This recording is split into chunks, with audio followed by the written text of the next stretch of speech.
Hi, my name is Samuel Shropshire. I'm an American citizen living in Saudi Arabia. I came here in November 2011, not knowing anything about Islam or the Prophet Muhammad, peace be upon him. Most of what I had heard was extremely negative. In America, our news channels boosted their on-air ratings by regularly sensationalizing breaking news of terrorism. Every 30 minutes, one witnessed horrific scenes of bombings and bloodshed and murder, often one Muslim group fighting against another Muslim group. As killings and beheadings took place, there were always the shouts of Allahu Akbar, Allahu Akbar, God is great. I was invited here to Saudi Arabia by Safi Kaskas to work on what was known as the Q Project. Dr. Kaskas wanted to produce a new, easy-to-read American translation for the next generation of young Americans. Since I could not read or speak Arabic, I wasn't doing any translation work. I was simply invited here to check the English to make certain that this new interpretation of the Quran was easily understood. My work, of course, required that I read the Quran over and over again. Well, as you can imagine, having no knowledge of Islam, I had hundreds and hundreds of questions. I was shocked as I read to find that Jesus, peace be upon him, was often mentioned in the Quran. Jesus was presented as one of the greatest prophets. And even the story of the virgin birth was mentioned there. Many of the miracles that Jesus had done, I found them in the Quran. There were even a couple of Jesus miracles mentioned in the Quran that were not mentioned in the Bible. Evenings were mostly spent alone in a bedroom that had been set up for me in Dr. Safi's office. At night, I would stand on the balcony of that building and I would look across a very busy boulevard to a mosque. And I would hear the calls to prayer. I would see men and women coming to the mosque and leaving the mosque. Children were playing football in the mosque parking lot. Except for the minaret, it appeared to me to look like a typical Christian church in America. My heart longed to be in that mosque. I felt compelled by God to go there. A few months later, I got up the courage to walk down the street and to knock on the door of Taqwa Mosque. Now, nobody knocks on the door of a mosque. Normally, they just open the door and they walk right in. But I was not sure how I'd be received, so I stood there knocking until someone came to the door. That person simply said, "May I help you?" I said, "My name is Samuel. I'm a Christian from the United States. Is it okay if I come inside?" And that man, Shafiq Zubir, who was the caller to prayer, he reached out and he hugged me and he said, "Of course, come in." I sat in the back of the mosque during prayer times for 3 days. I didn't understand what was going on. I saw men standing, bowing, putting their heads to the floor as the Imam led them in prayer. I had little knowledge about what was happening, but I felt God's presence in that mosque. And the men of Taqwa Mosque were so friendly to me.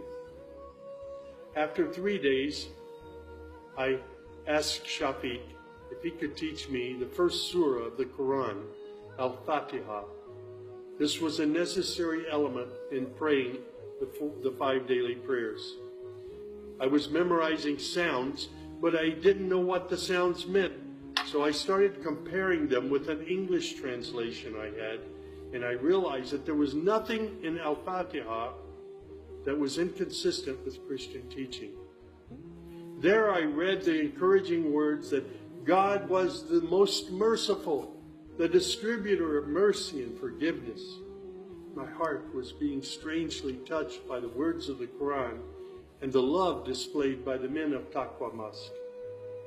Dr. Sadiq Malki would later drive me to the Islamic Education Foundation in Al-Hamra, neighborhood of Jeddah, where I said Al-Shahada.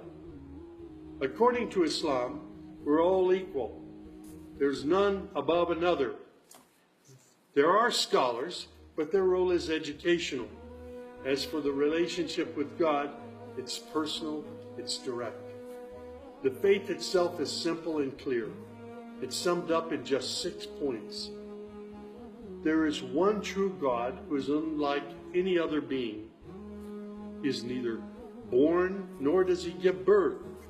He has neither spouse nor offspring. Nothing is comparable to him.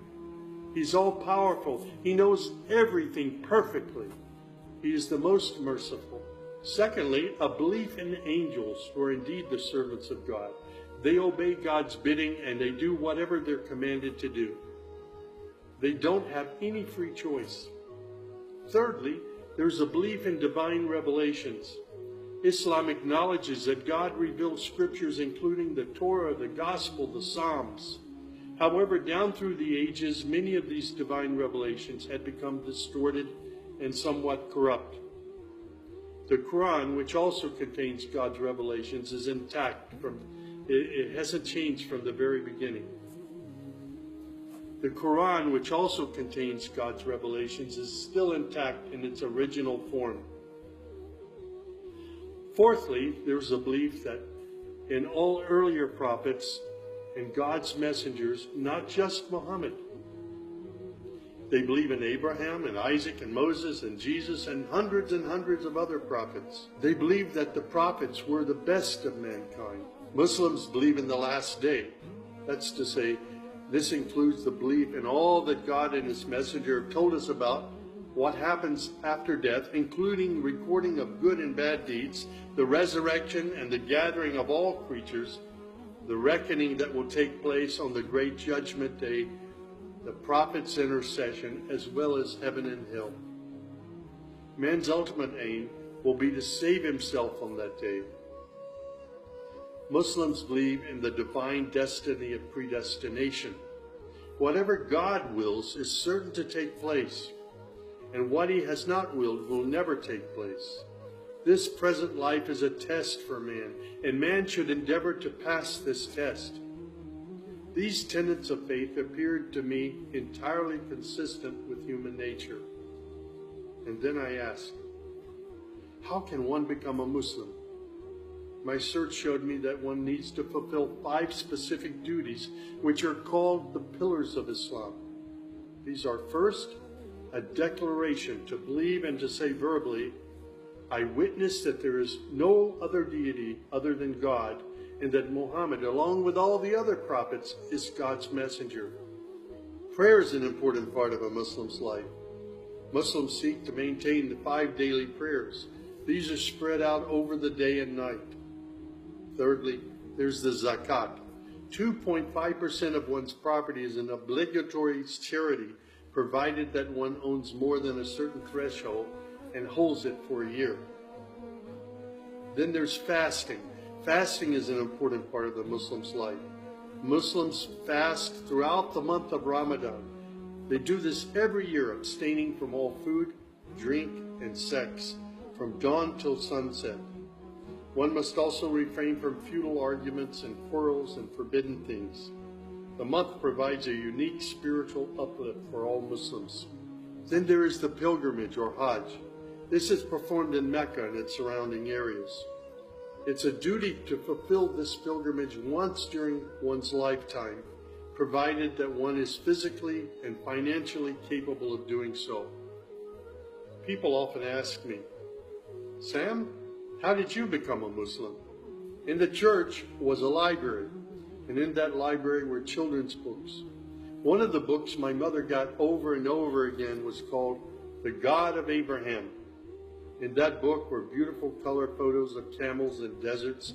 She would read me the story of Abraham, how he was commanded by God to leave his mother and father because they were worshiping idols. She would pause and she would say, Sammy, you always have to pray to the God of Abraham. There is only one true God, the God of Abraham.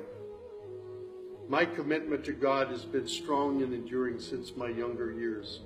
And now I have found absolute peace in Islam, in a faith that I once thought was hostile. I found friendship and hope amongst a fraternity of other Muslim brothers and sisters. I have found a family of believers.